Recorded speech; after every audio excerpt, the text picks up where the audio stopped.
Di sebuah desa kecil bernama Ciparai, di pinggiran Bandung, Dinda tak langsung mengerti kenapa dirinya setuju untuk datang. Sudah hampir 10 tahun lebih ia tak pernah menginjakkan kaki di sana. Namun, undangan dari Rina, teman SMA-nya yang tiba-tiba muncul lewat pesan WhatsApp dengan ajakan, "Yuk kumpul di villa aku." Santai aja, kayak dulu, membuat hatinya goyah. Awalnya Dinda hendak menolak, tapi saat dengar kalau Ardi juga bakal datang, ia pun luluh. Ardi, teman masa kecil yang selalu ada di ingatannya. Mereka dulu duduk satu bangku, bermain petak umpet di halaman sekolah, dan berbagi keripik kentang di halte bus seusai pelajaran. Dia lebih dari sekedar teman, meskipun Ardi mungkin tak pernah sadar akan hal itu. Pagi itu, Dinda berangkat naik kereta lokal dari stasiun Bandung. Ia menggenggam termos berisi kopi hangat dan tas kecil yang bergetar di tangannya. Musim kemarau baru saja mulai, udara masih segar dengan aroma rumput basah yang tersisa dari hujan semalam. Langit dipenuhi awan tipis berwarna abu-abu muda, seperti lukisan yang dibuat oleh tangan yang kurang percaya diri. Villa Rina berada di pinggir desa, dekat hutan kecil yang dipenuhi pohon pinus dan bambu. Bangunannya sederhana, berkonsep rumah panggung kayu dengan jendela hijau dan tirai bermotif bunga melati yang berkibar di angin sore. Di beranda, wajah-wajah lama sudah tertawa riang, mengingat kenangan yang terlupakan. Dinda melangkah pelan ke beranda, dan seketika Ardi menatap ke arahnya. Ia berubah. Lebih tegap, dengan aura dewasa yang serius, tapi tatapannya tetap hangat dan lembut. Ardi mengenakan kemeja putih lengan panjang yang ujungnya digulung, dipadukan celana jeans hitam yang pas di badan, membuatnya terlihat santai tapi tetap keren. Lehernya sedikit berkeringat, dan saat ia menunduk meletakkan gelas di meja, Dinda tak sengaja menatap lekuk tulang selangka yang terekspos di balik kemeja tipis itu. "Dinda," sapa Ardi sambil tersenyum dan melangkah mendekat. "Aku pikir kamu gak bakal datang." Dinda hanya mengangguk, menahan keinginan untuk langsung berpelukan. Ia memeluknya dengan hati-hati, seperti teman lama, tapi tangan Ardi bertahan di punggungnya lebih lama dari yang seharusnya. Atau mungkin itu hanya perasaannya saja. Malam itu berlalu seperti kabut. Mereka makan bakar-bakaran, bermain board game konyol, dan mengenang masa lalu yang manis sekaligus getir. Ardi duduk di samping Dinda, sesekali menyentuh lututnya dengan santai saat tertawa. Setiap tatapan dan kata-katanya membuat Dinda berhenti sejenak, terpaku. Saat matahari mulai tenggelam, Rina mengusulkan berjalan ke danau kecil di ujung desa. Semua setuju, tapi berjalan terpisah-pisah. Dinda dan Ardi berjalan agak di belakang, merasakan ketegangan halus yang seperti benang tipis menegangkan di antara mereka. Di tepi danau, mereka berhenti. Yang lain sudah pergi lebih jauh. Dinda melepas sandal dan merendam kakinya ke air dingin. Gaun tipis dari katun berwarna krem itu menempel lembut di kulit kakinya yang basah. Ardi berdiri di samping, tangan dimasukkan ke saku celana, lalu berkata, "Kamu hampir nggak berubah." "Loh, maksudnya, kamu masih sama?" Ia ragu, menatap mata Dinda langsung. Dinda, nama itu hanya dia yang pernah pakai dengan lembut dan senyum tipis, seolah ada makna lebih di baliknya. Ardi melangkah mendekat. Dinda bisa merasakan napasnya, aroma kulitnya, campuran bau rokok murah dan mint yang tersisa. Ia mengusap bahu Dinda yang terekspos di balik gaun tipisnya. Kedinginan, Dinda menggeleng, tidak bisa melepaskan pandangannya dari matanya. Ardi menunduk, bibirnya hampir menyentuh pipi Dinda. "Hampir saja. Tapi tidak, ayo balik, nanti ketahuan kita," katanya pelan lalu membelakanginya terlebih dahulu. Mereka kembali ke villa saat malam benar-benar turun.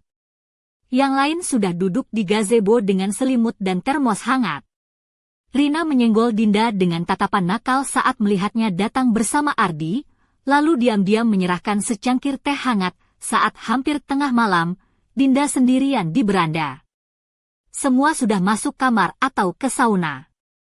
Ia menatap jalan setapak basah bekas hujan, ketika tiba-tiba Seseorang meletakkan kemeja flanel hangat di bahunya. "Terima kasih," bisiknya sambil menoleh. Ardi berdiri sangat dekat, sampai Dinda bisa mendengar detak jantungnya. Atau itu detak jantungnya sendiri. "Aku seharusnya nggak membiarkan semuanya seperti kemarin," ucap Ardi pelan. "Tapi sekarang aku nggak mau pura-pura nggak merasakan apa-apa." Ia menyentuh tangan Dinda, dan saat itu juga Dinda tahu, apapun yang terjadi nanti, jalan kembali sudah tertutup. Musim kemarau di Ciparai membawa hujan tipis di pagi hari berikutnya. Rina, sebagai tuan rumah, langsung mengatur semuanya. Menjelang sore, ia mengumumkan, malam ini sauna tradisional, lengkap dengan sapu dan madu asli. Udara mulai dingin saat malam menjelang. Dinda mengenakan kemeja panjang warna kopi susu, longgar, hanya dipadukan celana pendek katun. Rambutnya disanggul berantakan, kaki telanjang menyentuh lantai kayu yang dingin. Dalam kesederhanaan itu, ada kerentanan yang terasa kuat, sekaligus kebebasan yang menggetarkan. Sauna tua di ujung kebun itu kayunya mulai rapuh tapi masih mampu menahan panas. Rina sibuk di dapur, sementara Ardi, Dimas, dan beberapa teman lain menambah kayu bakar. Dinda dan Ardi berakhir berdua, hampir tanpa direncanakan. Atau mungkin memang sudah diatur Ardi, di dalam sauna, uap tebal melingkupi tubuh mereka. Dinda duduk di bangku bawah, lututnya menyentuh dada, sementara Ardi berdiri di depan, hanya mengenakan handuk di pinggang. Tubuhnya kering, berotot, dengan sedikit rambut halus di dada dan tulang selangka yang dulu selalu diingat Dinda. Ardi menangkap tatapannya dan tersenyum nakal. "Loh, kok lihat-lihat? Lagi ngecek aku masih sama kayak waktu kelas 5 ya? Aku jamin, sekarang aku jauh lebih seru." Ia berkedip dan menyiramkan air ke batu sauna. Uap panas menyelimuti kulit, membuat Dinda menutup mata. Ia mendengar langkah kaki Ardi mendekat, bangkunya berdecit di dekatnya. Ia tak menyentuh, hanya duduk berjarak 1 sentimeter. Napas mereka menyatu, lebih intim dari sentuhan apapun. "Kamu ingat waktu kamu pergi dan aku nggak sempat bilang apa-apa?" Suara Ardi pelan. Dinda berbalik cepat, "Jangan ngomong." "Nggak perlu kata-kata sekarang." Matanya bertemu dengan Ardi. Tangan Ardi di paha Dinda perlahan menggeser sedikit lebih naik, tapi masih dalam batas wajar. Sentuhannya lembut, seperti membelai kenangan lama. Dinda tak menolak, malah menutup tangan Ardi dengan tangannya. Mereka diam.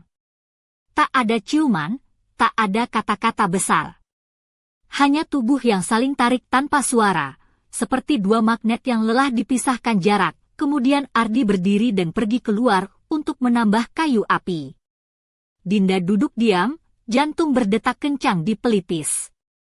Handuk Ardi yang tertinggal di bangku jatuh tepat di kakinya. Saat Ardi kembali, sorot matanya sudah berubah. Tak ada lagi kelucuan, hanya ketenangan dan kedewasaan yang sebelumnya tak tampak. Malam itu mereka tak lagi bersentuhan, tapi setiap pandangan lebih bermakna dari ribuan kata. Saat semua tidur, Dinda kembali ke beranda, mengenakan kemeja yang sama, telanjang kaki, selimut di tangan. Ardi sudah di sana. Ia berdiri merokok, abu rokok jatuh pelan di kayu basah. "Aku tahu kamu pasti datang," katanya tanpa menoleh. "Aku nggak bisa nggak datang," jawab Dinda. Ardi berbalik, mengulurkan tangan. Ia tak melakukan apa-apa, hanya berdiri dekat, membungkus Dinda dengan selimut.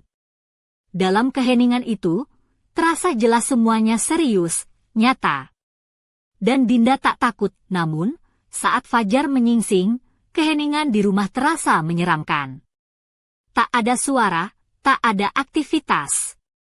Bahkan Rina yang biasanya terbangun duluan, hilang entah kemana. Dinda bangun, mengenakan kaos kaki abu-abu tebal dan sweater rajut panjang tanpa dalaman. Dia keluar kamar. Dapur kosong, hanya ada secangkir teh setengah habis dengan catatan kecil di atas meja. "Kita ke hutan cari stroberi." Balik sebelum makan siang, Dinda pikir dia sendirian di rumah, tapi ternyata tidak. Ardi duduk di lantai ruang tengah dekat jendela, memakai celana olahraga hitam dan kaos putih polos. Ia terlihat sangat santai, hampir intim melihat Dinda. Ardi melepas salah satu earphone dan mengajak duduk dekat. Mereka berdua sendiri, kamu pikir benar-benar cuma kebetulan semua ini? Tanya Dinda, mungkin takdir suka main trik, atau Rina yang tahu duluan, jawab Ardi, Rina memang selalu tahu lebih banyak dari mereka berdua, gumam Dinda sambil menatap jendela terbuka dan angin hangat yang mengibaskan tirai. Ardi diam, menatap Dinda dengan intens.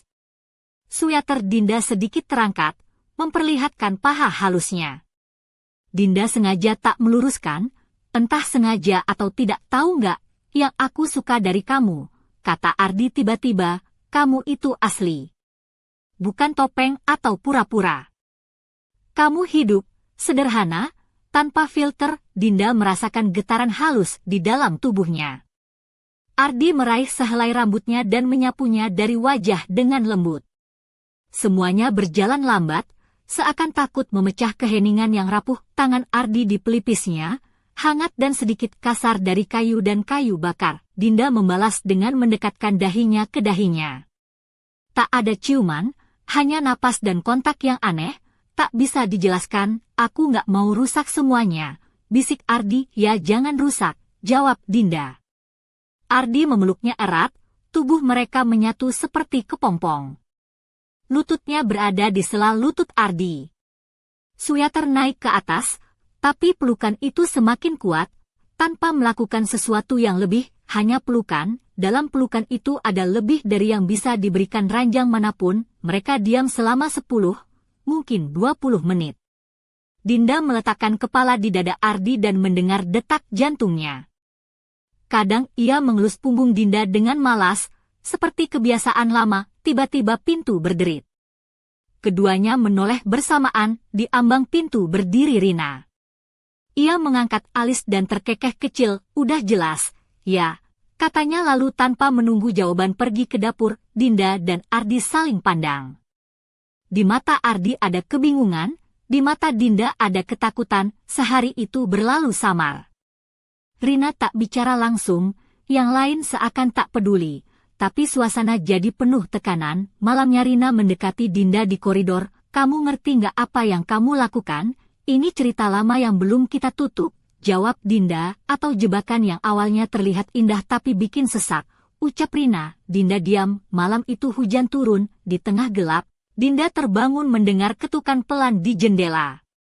Ardi basah kuyup, rambutnya basah, memakai hoodie hitam. Ayo, aku mau tunjukin sesuatu, katanya. Mereka berjalan ke gudang belakang rumah, tempat dulu menyimpan sepeda dan perabot tua.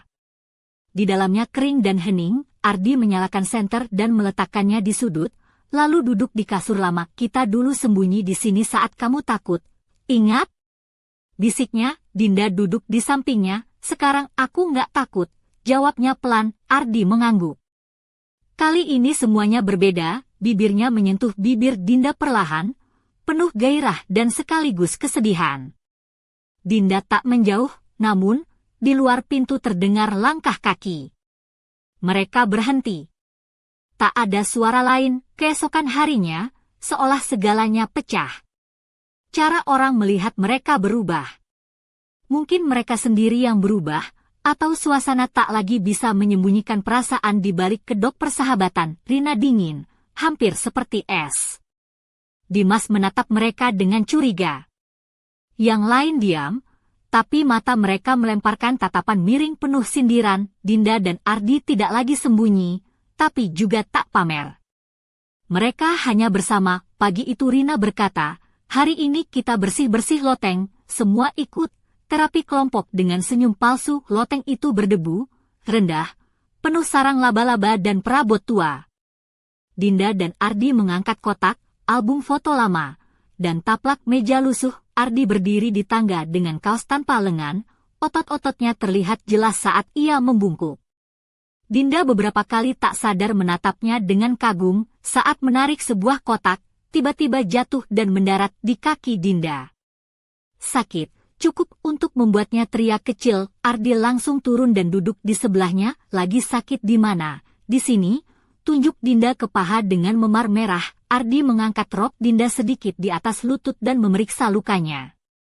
Sentuhannya dingin tapi lembut, membuat Dinda hampir menggigil, matanya gelap, ada campuran rasa bersalah dan hasrat di sana. Maaf, aku harusnya tangkap tadi, gak? Apa-apa, bisik Dinda. Aku baik-baik saja, tangannya menyusuri paha sedikit lebih atas lalu berhenti.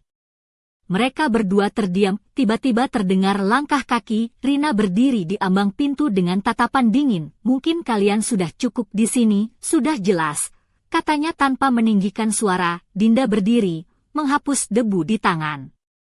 Aku gak ngerti kamu mau apa dari kita, Rina. Ini bukan dongeng yang kalian mainkan. Ini kenyataan, Dinda. Di sini gak bisa terus-terusan di sauna dan gudang. Desa ini bukan film. Kamu suka jadi sutradara kehidupan orang lain. Rina mendengus dan pergi. Malam itu, Dinda dan Ardi duduk lama di tepi danau. Ia melempar batu kecil ke air. Tiap cipratan seperti jeda sunyi di antara mereka. Aku gak suka kamu kena bully, kata Ardi. Ini akan lewat, jawab Dinda. Kalau gak lewat, Dinda menatapnya. Mata Ardi penuh tekad. Maka kita pergi saja, ucap Dinda. Ardi mengangguk. Saat mereka kembali, di beranda sudah menunggu semua orang. Rina, Dimas, dan beberapa teman lain.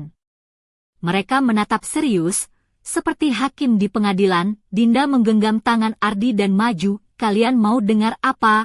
Kita bersama, ya? Bersama, bukan lelucon. Bukan, kita tidur sama. Bukan urusan kalian. Diam, jangan hancurkan kami. Kami gak minta restu atau nasihat.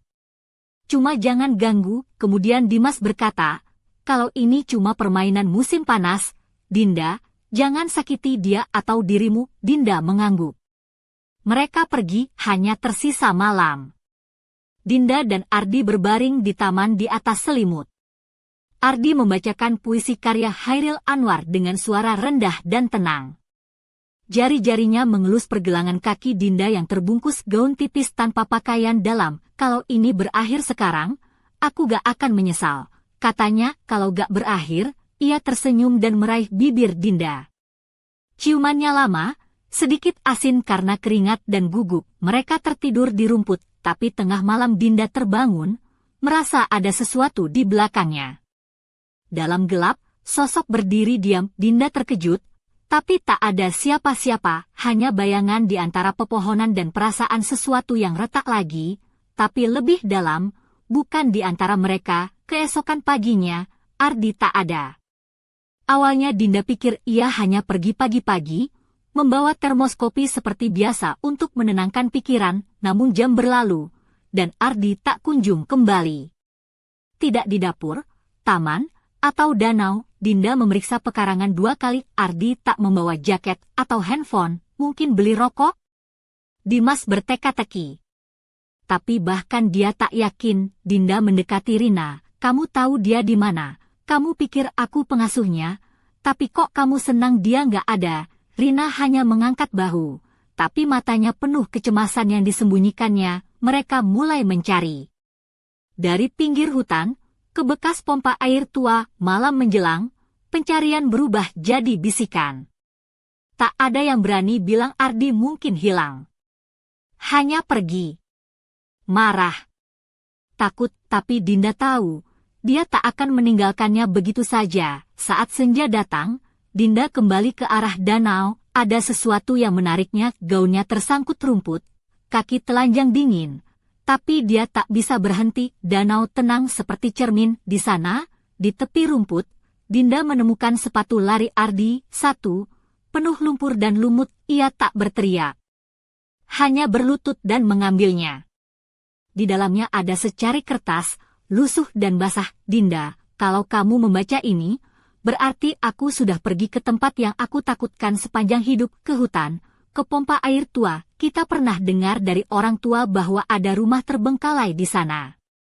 Aku bermimpi tentangnya tadi malam. Kamu berdiri di jendelanya, berteriak, "Aku tak bisa tinggal, tak bisa tak pergi, jangan marah, aku akan kembali, pasti, titik." Dinda meraih sepatu itu dan berlari pulang. Mereka semua sudah duduk di sekitar api unggun, diam tanpa kata. Mereka merasakan sesuatu. Seperti Dinda, Ardi pergi ke hutan, desah Dinda pada rumah tua itu, sendirian. Rina pucat, "Dinda, tak ada yang berani ke sana, sejak kecil, ada lubang tambang di sana, dan orang hilang." Dinda tak peduli.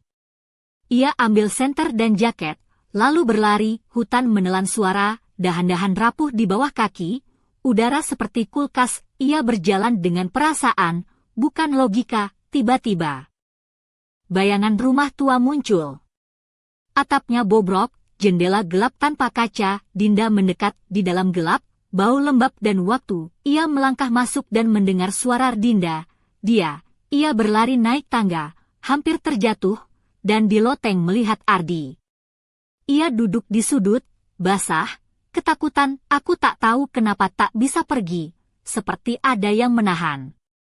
Tapi sekarang kamu di sini," bisiknya dan meraih Dinda. Dinda memeluknya erat, seperti anak-anak yang kabur dari dongeng menakutkan. Namun tepat sebelum pintu keluar rumah, Ardi berhenti, tatapannya berubah. "Kamu benar-benar Dinda." Dinda tertawa. "Kamu gila? Selama kamu tak ada, aku dengar seseorang memanggil namamu. Persis seperti kamu. Tapi itu bukan kamu." Mereka terdiam, tiba-tiba suara itu terdengar lagi di koridor gelap rumah Dinda, seperti ada yang memanggil dari dalam hutan terdalam. Mereka berlari tanpa henti, nyalanya api unggun bergoyang saat Rina perlahan menatap ke atas dan berkata, "Tak ada yang pernah kembali 2 kali dari sana." Dinda menggenggam tangan Ardi erat, yakin ini belum akhir. Dinda menatap api unggun yang berkerlap-kerlip, bayangan wajah-wajah teman-temannya menari di antara rerimbunan pohon.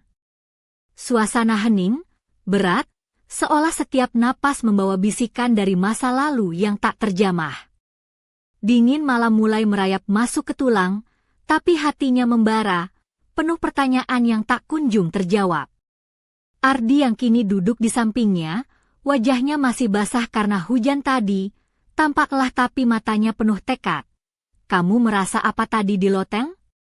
tanya Dinda pelan, suaranya nyaris tenggelam oleh desir angin, "Seperti ada sesuatu yang ingin aku katakan, tapi takut," jawab Ardi, suaranya berat, seolah menahan beban lama. "Dan suara itu, bukan aku. Bukan kamu juga." Dinda menggenggam tangan Ardi lebih erat. "Kita harus tahu, Ardi. Apa yang sebenarnya terjadi di hutan itu? Ini bukan sekadar cerita horor anak-anak." Ardi mengangguk. "Besok pagi kita harus ke sana lagi. Dengan persiapan yang lebih. Kalau ada hantu di sana, aku mau dia datang ke sini saja, deh. Soalnya aku takut gelap, tapi suka gelap-gelapan." Dinda mencoba menyelipkan candaan, membuat senyum kecil terbit di wajah Ardi. "Kalau begitu, aku yang jadi senter hidupmu," balas Ardi, sambil menyenggol bahunya. "Tapi serius, kita harus hati-hati." Malam itu, Dinda sulit tidur. Bayangan rumah tua dan suara yang memanggil namanya terus menghantui. Ia mencoba mengingat setiap detail, mencari petunjuk tersembunyi. Apakah benar ada sesuatu yang lebih dari sekedar cerita lama? Keesokan harinya, kabut pagi menyelimuti desa Ciparai. Dinda dan Ardi bersiap dengan perlengkapan seadanya, senter, jaket tebal, dan beberapa makanan ringan. Rina sempat memperingatkan mereka dengan tatapan khawatir, tapi tak bisa menghentikan langkah mereka. "Kalau nanti kamu hilang, jangan lupa bawa aku ya," gurau Dinda sambil mengikat tali sepatu. "Biar nggak sendirian di dunia ini." Ardi tersenyum, tapi matanya serius. "Aku janji." Mereka melangkah ke hutan, diiringi suara burung pagi dan gemerisik dedaunan. Pepohonan tinggi menghadirkan bayangan gelap yang menakutkan sekaligus memikat. Setiap langkah membawa mereka semakin dekat ke rumah tua yang menganga seperti mulut jurang. Dinda merasakan denyut jantungnya semakin cepat. "Kamu yakin kita harus masuk?" Ardi mengangguk. Kita harus tahu apa yang sebenarnya terjadi. Kalau tidak, kita akan terus dihantui oleh ketidakpastian. Ketika mereka melangkah masuk, udara berubah menjadi dingin menusuk kulit, berbeda dengan hangatnya pagi di luar. Bau lembab dan kayu lapuk memenuhi hidung. Langkah mereka bergema, mengisi ruang kosong yang sunyi. Di dalam, Dinda melihat dinding penuh coretan dan tulisan pudar, seolah pesan dari masa lalu yang ingin disampaikan. Ardi memeriksa lantai dan menemukan bekas pijakan yang baru, samar tapi nyata. Tadi malam ada orang lain di sini, bisik Ardi. Atau sesuatu, Dinda mengangguk, suara itu masih terngiang. Mereka berjalan pelan menuju tangga loteng. Setiap anak tangga berderit, seolah memperingatkan mereka untuk mundur. Sesampainya di loteng, Dinda menghela napas dalam. Di sudut ruangan, ada sebuah buku tua tergeletak, sampulnya lapuk dan hampir terlepas. Ia membuka perlahan, halaman-halaman berisi tulisan tangan yang hampir tak terbaca. Tulisan ini, tentang seseorang yang menghilang di hutan ini, baca Dinda. Katanya dia dipanggil oleh sesuatu yang tak bisa dijelaskan. Ardi memandang dalam-dalam ke arah Dinda. Mungkin itu yang memanggil namamu. Tiba-tiba lampu senter mereka berkedip dan mati. Kegelapan menyelimuti mereka. Dinda merasakan napasnya tercekat, tapi Ardi meraih tangannya erat. Jangan takut, bisiknya. Tiba-tiba terdengar suara langkah kaki di luar loteng. Suara itu pelan tapi jelas, mendekat. Mereka menahan napas, mencoba mendengar dengan seksama. Kemudian, suara itu berhenti tepat di depan pintu. Dinda dan Ardi saling berpandangan, jantung mereka berdegup kencang, pintu loteng terbuka perlahan, dan sesosok bayangan muncul di ambang. Siluet seorang wanita berambut panjang, mengenakan gaun putih lusuh, dengan mata yang memancarkan kesedihan tak bertepi. Dinda, suara itu lembut namun menusuk jiwa. Ardi menguatkan genggaman tangannya. Apa yang kamu inginkan dari kami? Wanita itu menatap mereka, air matanya jatuh membasahi lantai kayu. Aku terperangkap di sini karena rahasia yang tak terungkap. Jika kalian ingin bebas, carilah kebenaran di balik bayang-bayang hutan ini. Sebelum mereka sempat berkata-kata, sosok itu menghilang secepat datangnya, meninggalkan aroma melati yang menyengat di udara. Dinda terpaku, napasnya memburu. Ardi berbisik, ini lebih dari yang kita bayangkan. Mereka berdua tahu, perjalanan mereka baru saja dimulai. Rahasia Klan Ciparai terpahat dalam bayang-bayang hutan dan rumah tua itu, menunggu untuk diungkap. Tiba-tiba, dari kejauhan terdengar suara Tawarina yang menggema, tapi tak seperti biasanya. Suaranya berubah menjadi bisikan seram yang membuat bulu kuduk merinding. Selamat datang di permainan yang sebenarnya. Dinda dan Ardi saling tatap, dan di sana, di antara pepohonan gelap, misteri yang lebih besar menunggu untuk dipecahkan. Apakah Dinda dan Ardi akan berhasil mengungkap rahasia itu? Siapakah wanita misterius itu? Dan apa peran Rina sebenarnya dalam cerita ini? Semua akan terjawab di episode berikutnya. Malam itu, setelah kejadian di loteng, Dinda dan Ardi pulang dengan hati yang penuh tanda tanya. Udara dingin Ciparai makin menusuk, tapi mereka tak peduli. Di dalam diri mereka, ada gelora yang tak bisa diabaikan, antara takut dan penasaran yang membara. Kalau aku jadi kamu, aku minta Rina cerita semua, kata Ardi sambil menyalakan korek api untuk rokoknya. Soalnya dia seperti tahu banyak hal yang disembunyikan. Dinda menggeleng, rambut hitamnya yang berantakan tergerai di bahu. Aku takut dia malah makin menutup diri kalau kita tanya terus. Tapi kamu benar, kita butuh jawaban. Mereka duduk di bangku kayu tua di depan villa, menikmati sisa malam yang hening. Dinda mengenakan gaun tipis berwarna krem yang mulai basah oleh embun. Kaki telanjangnya yang ramping menyentuh lantai kayu dingin, membuatnya merasa sedikit rawan tapi juga anehnya nyaman. Ardi mengenakan jaket kulit tipis, celana jeans sobek di lutut, dengan ekspresi serius yang sulit disembunyikan. Tahu gak, Dinda, kata Ardi sambil tersenyum kecil, kalau dulu waktu kecil aku suka ngira-ngira, kalau kamu ini sebenarnya putri dari ratu hutan yang lagi nyamar. Dinda tertawa kecil, kalau iya, kamu siapa? Pangeran bajak laut yang nyasar? Mungkin, jawab Ardi, tapi kamu jangan marah ya. Aku cuma pengen jadi pangeran bajak laut yang bisa jaga kamu. Mereka tertawa bersama. Suara itu mengusir sejenak bayang-bayang kecemasan. Tapi di balik tawa itu, ada sesuatu yang tak bisa mereka lupakan. Bisikan misterius yang menggema di hutan, dan bayangan wanita yang menangis di loteng. Keesokan harinya, Dinda memutuskan untuk menemui Rina. Mereka duduk di dapur kecil villa, di mana aroma kopi dan kue basah masih tersisa. Rina tampak lelah, tapi matanya menyimpan rahasia yang belum terungkap. Aku tahu kalian penasaran, kata Rina pelan, tapi ada sesuatu yang harus kalian ketahui sebelum kalian melangkah lebih jauh. Dinda dan Ardi saling pandang, bersiap menerima apapun yang akan keluar dari mulut Rina. Desa ini, Rina memulai, dulu pernah jadi tempat tinggal sebuah komunitas rahasia. Mereka menjaga sebuah benda yang dipercaya punya kekuatan luar biasa. Tapi benda itu hilang, dan sejak saat itu, hal-hal aneh mulai terjadi. Dinda menggigit bibirnya. Apa maksudnya? Apa benda itu yang memanggil namaku? Rina mengangguk. Mungkin. Aku juga pernah melihat bayangan itu. Wanita yang kalian lihat di loteng, dia adalah penjaga benda itu, terperangkap antara dunia ini dan dunia lain. Ardi mengerutkan dahi. Lalu kenapa dia memanggil Dinda?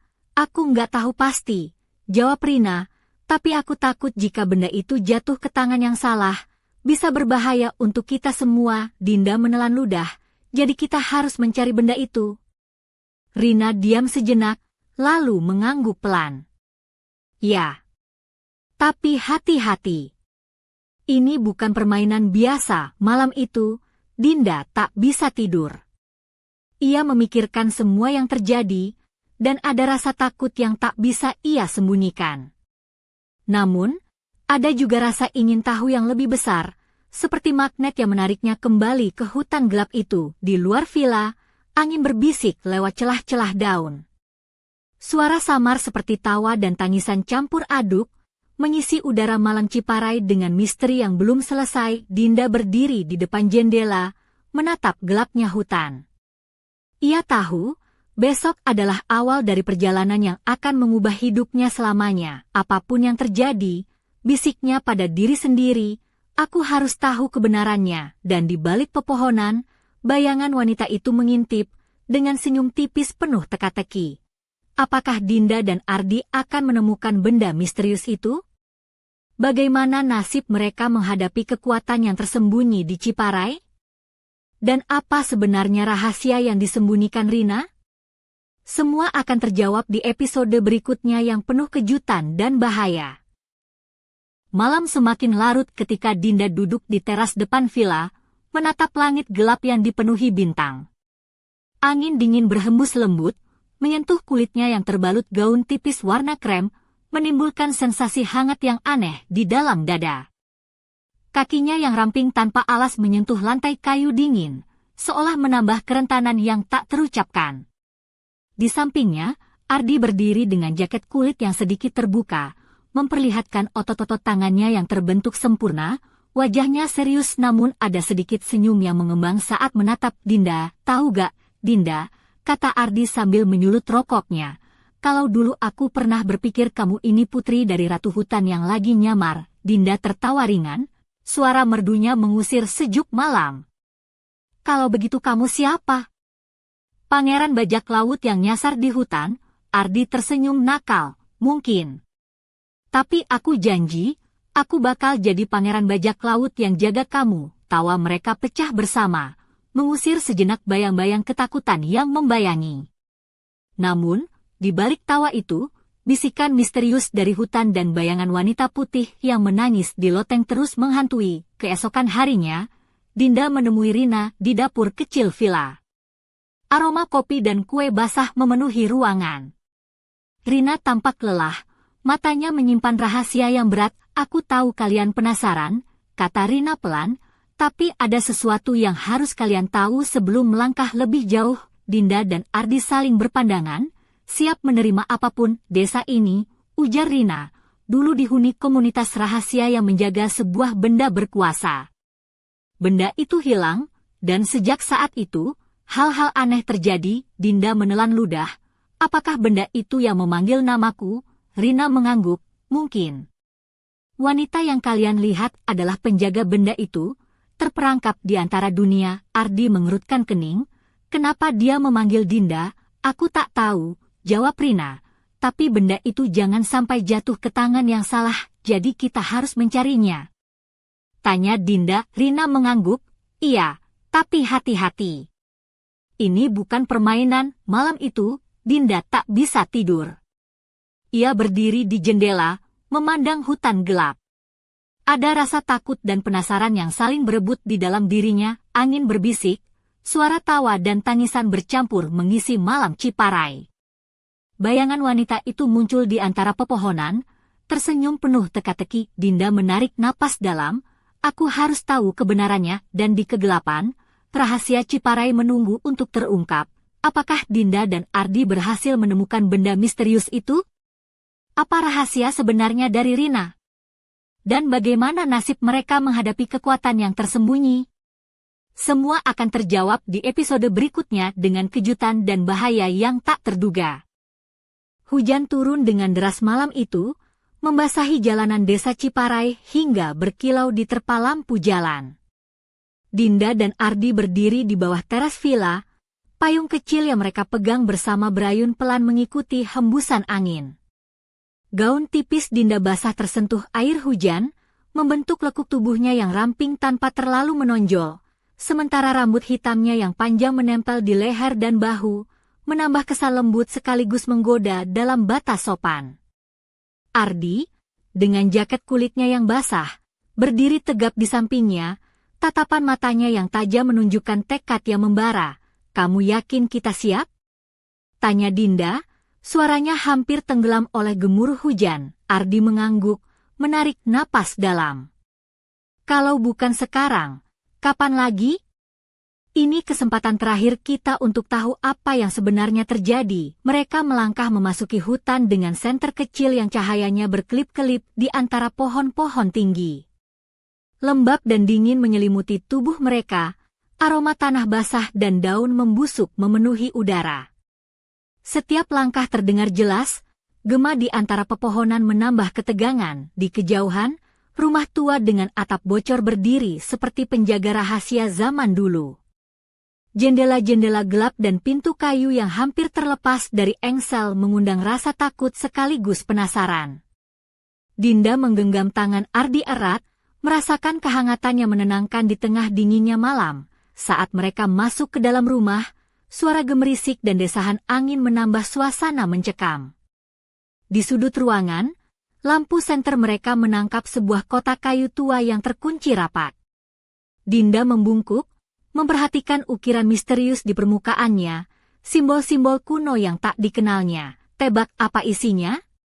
Tanya Ardi, matanya bersinar penuh misteri. Kalau isinya harta karun, aku mau bagian, jawab Dinda sambil tersenyum, mencoba menghilangkan ketegangan. Ardi tertawa pelan, kalau harta karun gitu, aku jadi pangeran bajak laut beneran nih. Dinda menyentuh ukiran itu dengan jari-jarinya yang halus, lalu meraih kunci tua yang tergantung di dinding dekat pintu. Dengan napas tertahan, ia membuka kotak itu perlahan. Di dalam, tergeletak sebuah benda kecil berkilauan, sebuah liontin berbentuk bulan sabit dengan batu zamrud hijau yang berkilau lembut. Namun, saat Dinda menyentuh liontin itu, udara di sekitar mereka tiba-tiba berubah menjadi dingin menusuk, dan bayangan samar melintas di sudut ruangan. Cepat keluar! Seru Ardi sambil menarik tangan Dinda. Mereka berlari keluar rumah tua, napas terengah-engah, hati berdebar kencang. Di luar, hujan mulai reda, tapi rasa takut dan penasarannya membara tetap tinggal. Di tengah malam yang hening, Dinda memandang liontin di tangannya. Ada kekuatan yang aneh, seolah benda itu hidup dan menyimpan rahasia yang belum terungkap. Ternyata ini bukan cuma soal hantu, bisiknya. Ini tentang sesuatu yang jauh lebih besar. Di kejauhan, suara tawa Rina terdengar lagi, tapi kali ini lebih dingin dan penuh arti. Permainan baru saja dimulai, gumam Dinda. Apakah liontin itu kunci untuk membuka rahasia desa Ciparai? Apa yang sebenarnya diinginkan oleh sosok misterius? Dan bagaimana nasib Dinda dan Ardi yang kini terjebak dalam permainan takdir yang berbahaya? Semua akan terungkap di episode berikutnya yang penuh ketegangan dan kejutan.